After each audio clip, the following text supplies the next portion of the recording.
Skip ചെയ്യാൻ വരട്ടെ, ഭാഗ്യമുള്ള ആളുകൾക്ക് മാത്രമേ ഇത് കേൾക്കാൻ പറ്റുള്ളൂ. പരിശുദ്ധമായ ഖുർആനിൽ ഒരു പവർഫുൾ ആയിട്ടുള്ളൊരു സൂറത്തുണ്ട്, സൂറത്തു സൽസല.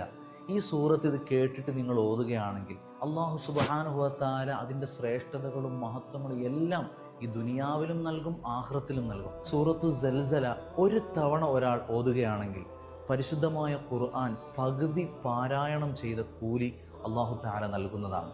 ഇനി ഈ സൂറത്ത് ഒരാൾ ദിവസവും ഒരു തവണ, ചെറിയ സൂറത്തല്ലേ, ഒരു തവണ ഓതുകയാണെങ്കിൽ അള്ളാഹു സുബ്ഹാനഹു വ തആല അവരുടെ ദുനിയാവും ആഖിറവും രക്ഷപ്പെടുത്തി കൊടുക്കുന്നതാണ്. അതായത് സിഹർ, കണ്ണീർ, അതുപോലെ ഈ ലോകത്ത് നിന്ന് നമുക്ക് വരാനുള്ള എല്ലാ ബുദ്ധിമുട്ടുകൾ, നമ്മളെ കുടുംബത്തിലുള്ള പ്രശ്നങ്ങൾ, വീട്ടിലുള്ള പ്രശ്നങ്ങൾ, പഠനത്തിലുള്ള പ്രശ്നങ്ങൾ, മറ്റൊരാളിൽ നിന്ന് വരാനിരിക്കുന്ന പ്രശ്നങ്ങൾ, ഇതിൽ നിന്നെല്ലാം ഈ സൂറത്ത് എല്ലാ ദിവസവും ഓതുന്ന ആളുകൾക്ക് അള്ളാഹു കാവൽ നൽകുമെന്നാണ്. മാത്രമല്ല, വിശ്വാസികളാണെങ്കിൽ മരിച്ചതിന്